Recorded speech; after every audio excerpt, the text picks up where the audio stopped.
Miyerkules, natunghayan natin ang kwento ng buhay commuter ng ilan sa mga kababayan nating tumatangkilik pa din sa mga bus sa EDSA. Personal kong naranasan ang maging isang pasahero ng mga bus na ang ruta ay ang EDSA. Ngayong hapon, atin namang itatampok ang buhay commuter ng mga kababayan nating tumatangkilik sa mga tren, partikular ang sikat na MRT3.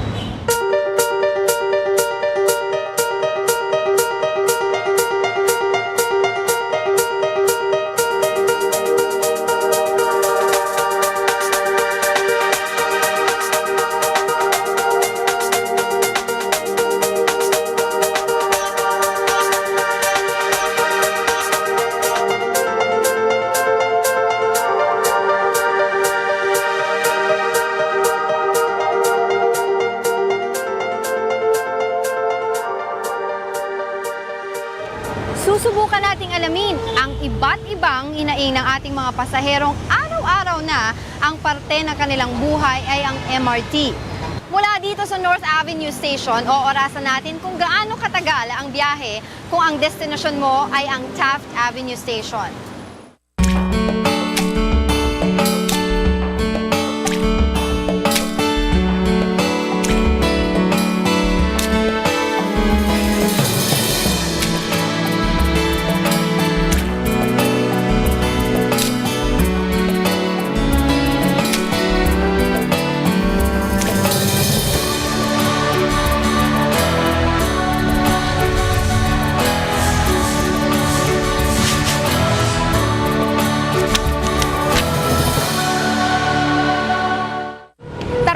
Samahan si Binibining Angela Lagunzad sa kanyang paglalahad ng mga istorya ng buhay pasahero ng ilan sa mga loyalista ng MRT3.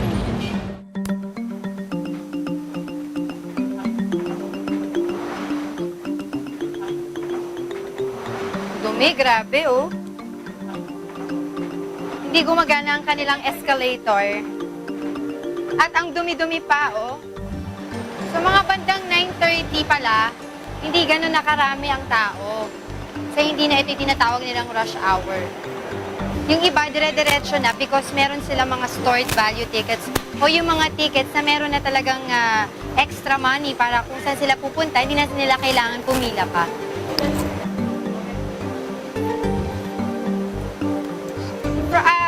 Papunta pong Taft, magkano?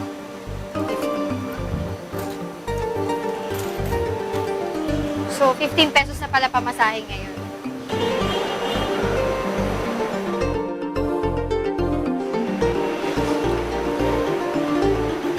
Okay. So, alam naman natin dito sa bandang to, yung area na to, ang mga pwedeng sumakay yung mga lalaki. Bandang sa unahan, yung mga babae, mga bata, persons with disability, at saka yung mga matatanda, and of course, yung mga pregnant women o yung mga buntis. Nakasegregate yan sila. Pero mamaya malalaman natin kung talaga bang natutugunan o natutupad yung mga pag-segregate nila sa mga pasahero. Yan yung lagi nilang sinasabi na bawal lumampas sa yellow lane na yan. Dahil pag lumampas ka dyan, delikado na, pwede kang mahagip ng train.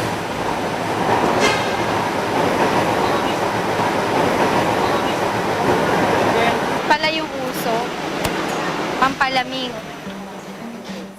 Ang MRT3 ay isang rapid transit system sa Metro Manila na tumatahak sa kahabaan ng Epifanio de los Santos Avenue o EDSA.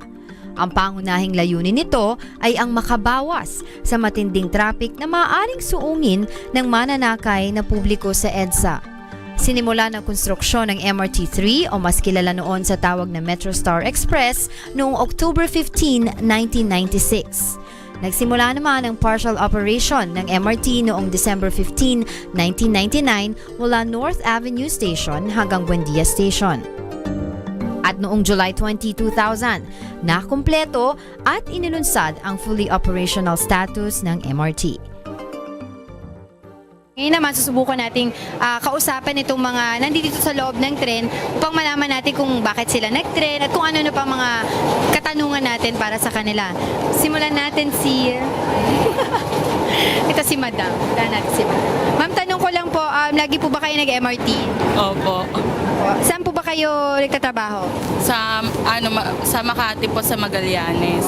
So, bakit po MRT yung nasubukan o yung ginusto niyo pong mode of transportation? Mas kasi siya, kahit mas mahaba yung pila niya, mas mabilis naman siya compare sa bus dahil marami kang na-encounter na traffic. Tsaka pag bus kasi ako, malayo pa yung lalakarin ko. Unlike kasi sa Magallanes Station ako, sakto lang doon, konti na lang lalakarin ko para sa sakayan papuntang PRC. Pero nasubukan niyo na po dati mag-bus. Opo. Mas gusto niyo po talaga dito. 3 hours yung biyahe ko. Pero nasubukan niyo na po bang kasi meron pong segregation dito, di ba?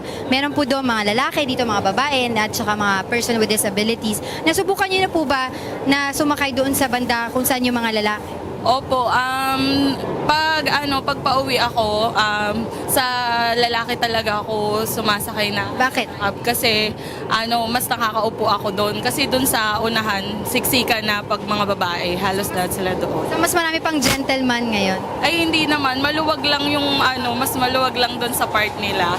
Sige po, thank you very much. Hanap pa tayo ng iba. Lagi po ba kayo nag-MRT? Hindi po. Lagi po ba kayo nag-MRT? Depende. Pag nagmamadali. Saan po ba ang punta nyo ngayon? Pauwi na. Uwi na po kayo. Pero parati po talaga kayo nag-MRT, hindi po kayo nagbabas.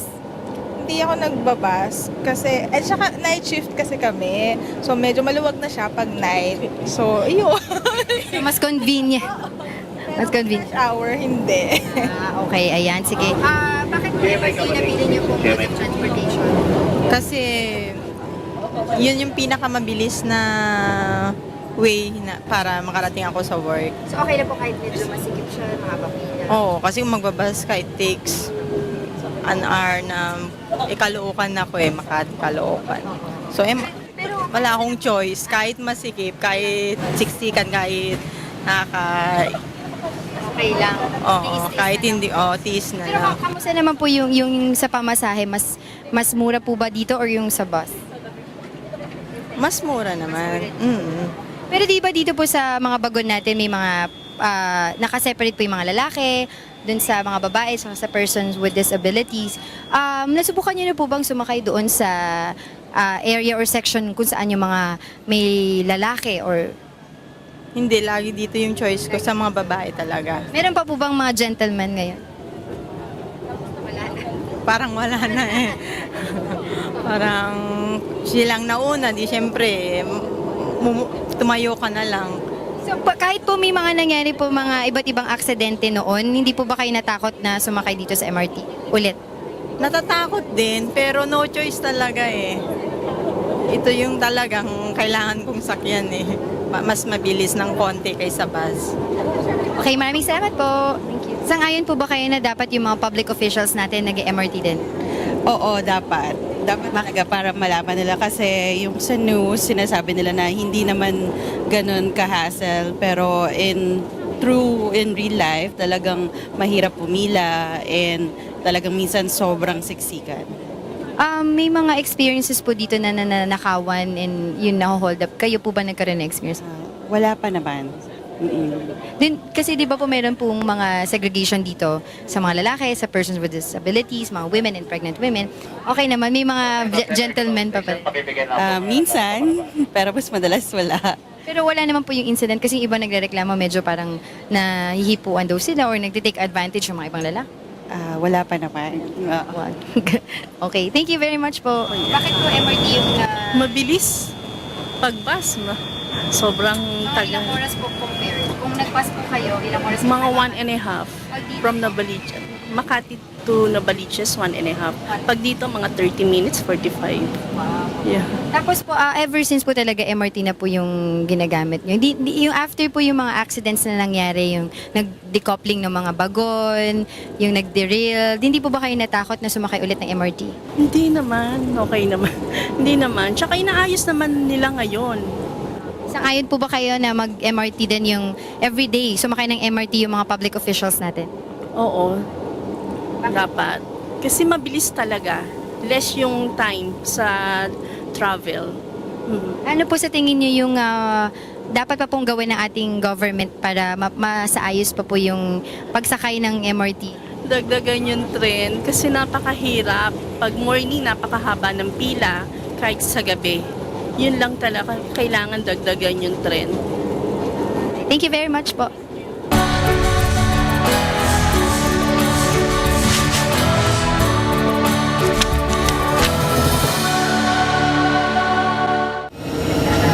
Tagaling Station, Tagaling. Ang MRT-3 ay may 13 istasyon.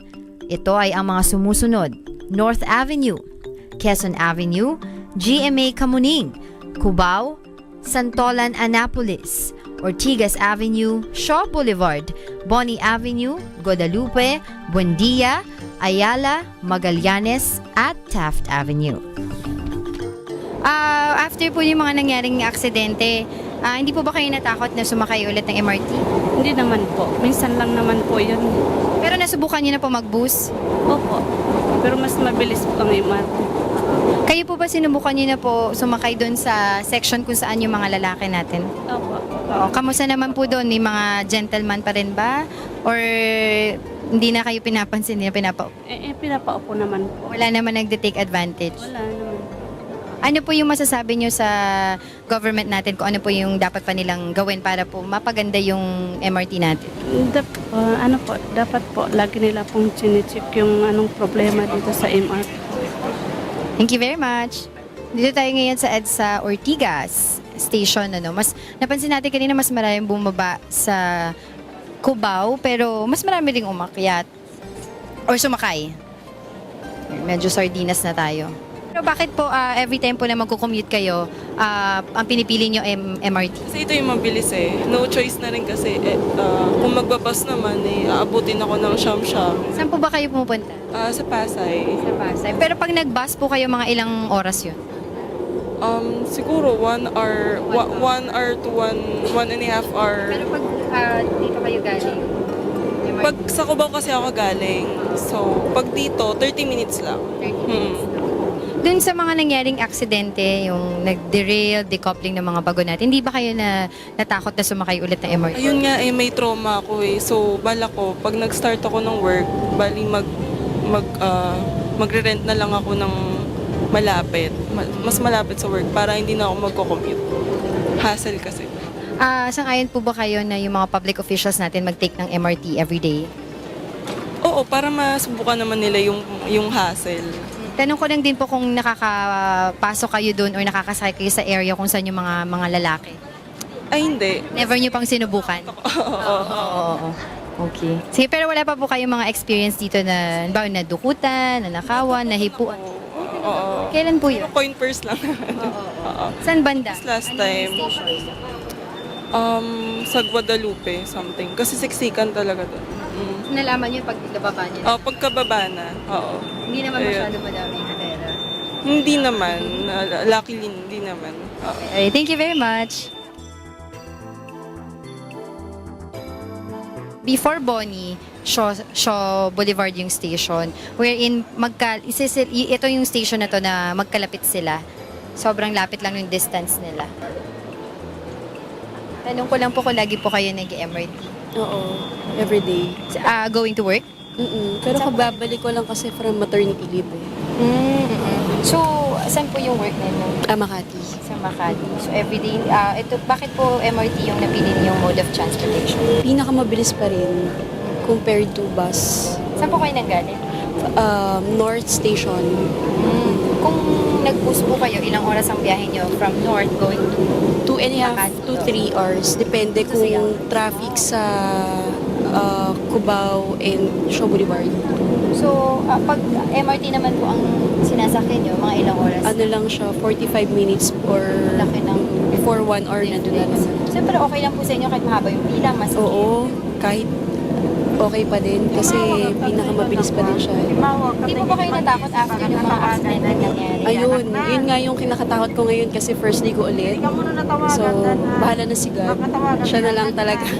Nakasubukan niyo na po bang sumakay doon sa area ng mga lalaki? Oo, na-experience ko na din. Kamusta naman po? May mga gentleman pa po ba? Wala nang gentleman ngayon, pero oo, wala nang. Pero pag minsan kasi mas okay din doon kasi hindi masyadong crowded. Hindi po ba kayo natatakot or yung parang maano na ma-take advantage kayo ng mga Ah, kasi hindi syempre naman. masikip parang yun yung pagkakataon nila parang iba. Wala naman na. Wala naman ganun. Nung buntis po kayo dati, nasubukan niyo rin po ba mag-MRT habang kayo Oo. po ay buntis? Oo. Kamusta naman po yung Okay naman. Pero kasi kapag sa North, kapag sa Ayala kasi, di ba siniseparate nila. Sometimes kasi yung first train, hindi minsan kasi pag ang dami na rin minsan nakaupo, lalo na kapag nasa first train ka. Gumagamit ang MRT3 ng magnetic card type ticket at ito ay may dalawang klase. Ang single journey ticket na kung saan ito ang klase ng ticket na isang beses lang pwedeng magamit o yung tinatawag na one-way ticket. At isa pang klase ng ticket sa MRT ay ang stored value ticket na may 100 pesos na value na maaring magamit na kayang tumagal ng isang linggo sa mga short distance commuters. Ang MRT3 ay nagbubukas ng 5:30 a.m. hanggang 11 p.m. tuwing weekdays at 5:30 a.m. naman hanggang 10 p.m. tuwing weekends.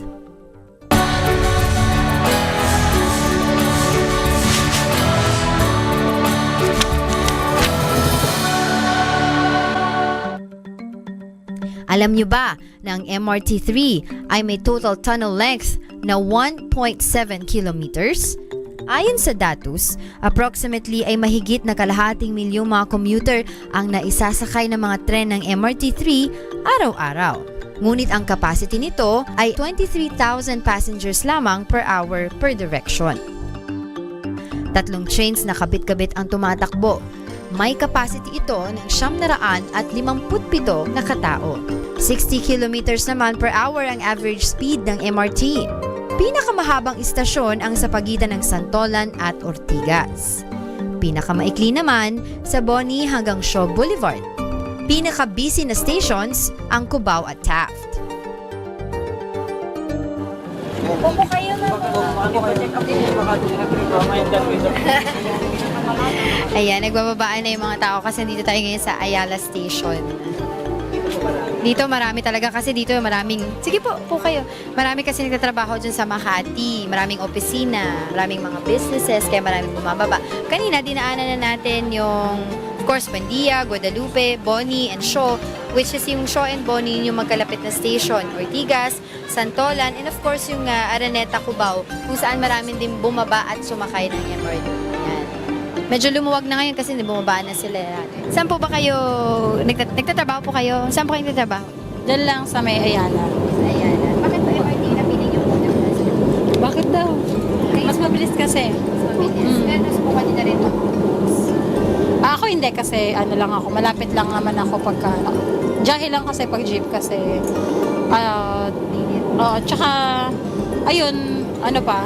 Tawag ito? Tawag doon? Ano pa kasi oras kasi ng pasokan ng mga regular na trabaho.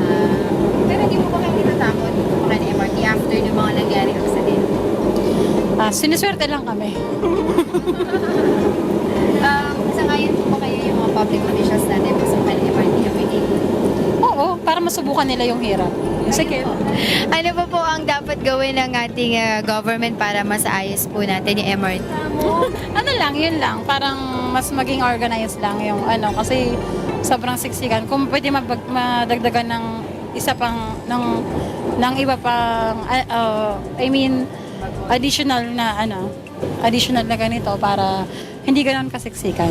Yung mga dinadaanan niyo po papuntang MRT station, like yung escalator, elevator, ganyan gumagana? Ayun, yung escalator, hindi gumagana. Nagreklamo ako sa kanya. Sa kanya ako nagreklamo. Sabi ko, ano ba yan? Laki-laki ng tax ko. Palabas po natin ito sa Wednesday para hindi manonood. Sa kanya ako nagreklamo eh. Yung CR po. CR never kaming gumamit. Hindi. Pero subukan niyo na po sumakay CR yung isa niyo mga lalaki. Ay, hindi. Kasi ayaw niya, takot siya eh. Oo. Matakot. Bakit po?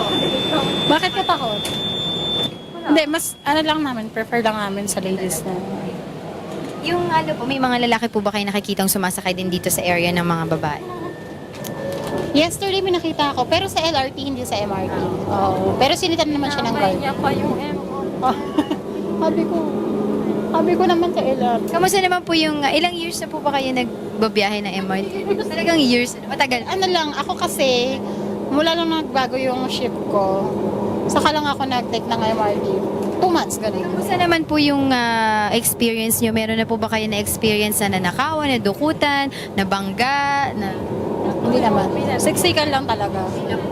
Pero kung pagpipiliin po talaga kayo, bus or MRT? MRT. Thank you very much po.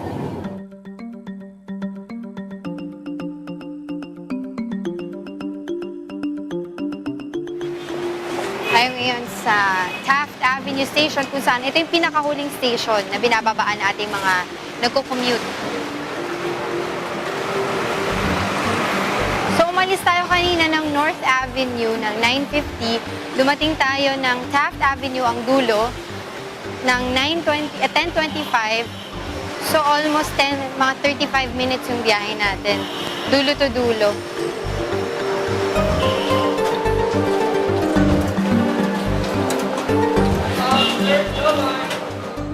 Kasama naman po natin ngayon sa pagkakataon ng ito si Engineer Oscar Bangon. Siya po ang Chief Station Division ng MRT3.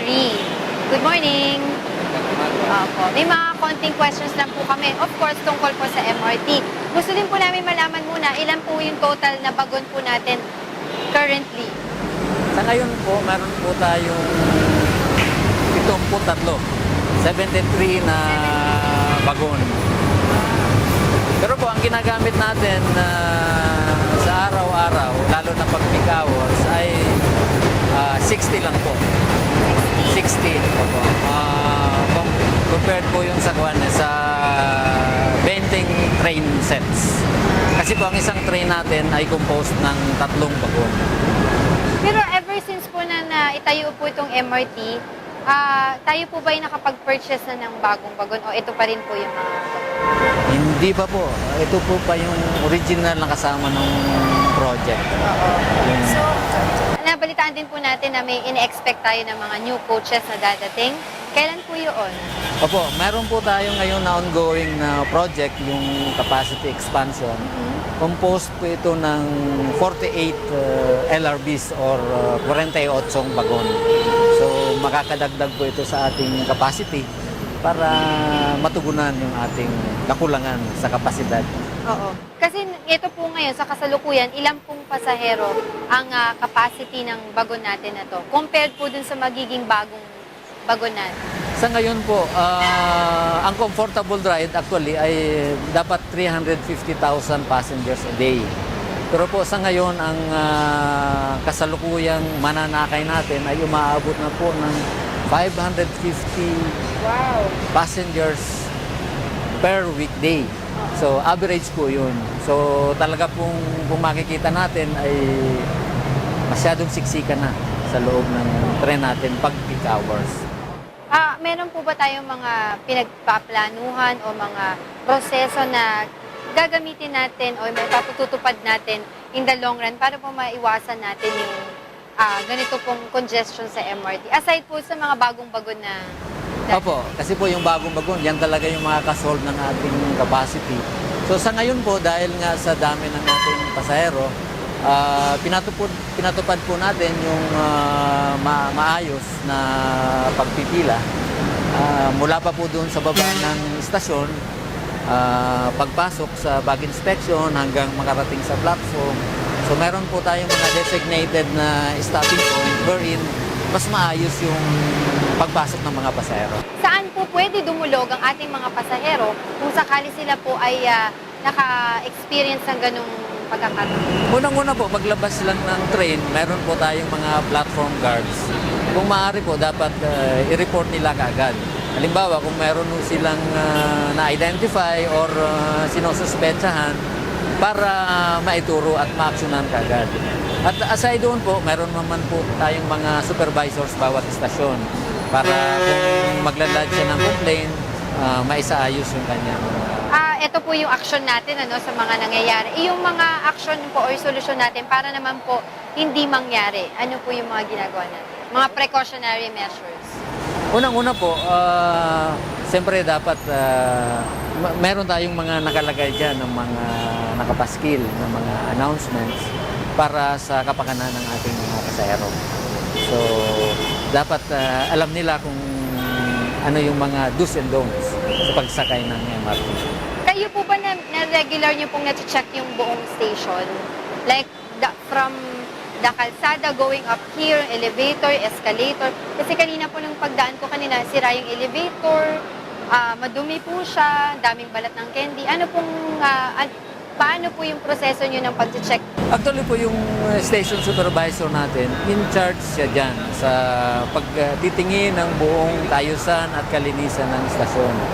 So kung ganun po na medyo may nakita tayo, siguro po after lang yun ng peak hour. So kaya po siguro merong nakita mga ganong kalat. Pero po kanyan, papasadahan yan at meron naman po tayong mga cleaner na mga naka-assign dyan. At pag palagi nating makikita na hindi nila nalilinisan, ay meron ng karampatang aksyon tayong gagawin. Tapos bago po itong nilagay nyo, kasi nung last time na pumunta ko, wala pa po mist. Para makatulong naman sa init. Yes.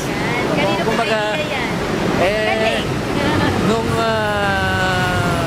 nag-assume po yung ating bagong OIC,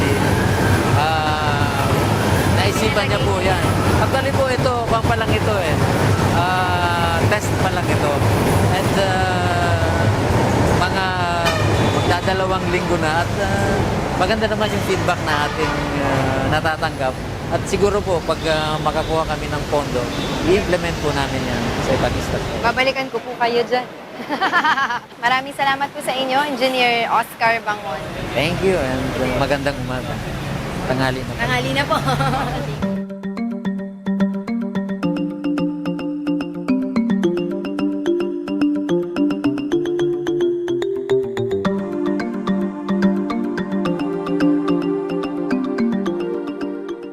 Hindi biro ang buhay pasahero dito sa Maynila. Kailangan palagi kang may baong mahabang pisi ng pagtitiis at pasensya. Dahil sa bawat lubak sa kalsada ng buhay, may mga aral kang mapupulot na tiyak na iyong mapapakinabangan. Sa konting lamig ng ulo, ligtas kang makakarating sa iyong paroroonan. Sa araw-araw nating paglabas sa mga lansangan, nariyan ang makipag-unahan, makipagsiksikan, at kung minsay, makipagtulakan sa kapwa pasahero. Pasensya ay hindi dapat kalimutan. Sapagkat ika sa ating mga Pilipino ang pagiging resilient at matyaga sa kahit anong larangan. Anumang hamon ng buhay ang dumating, kayang-kaya nating harapin at labanan. Sa tulong at awa ng Diyos, ito'y ating malalagpasan. Hanggang sa susunod mga kasangbahay, samahan niyo po kami muli sa aming paghahatid sa inyo Ng iba't ibang kwento ng buhay at pag-asa. Ito ang Istorya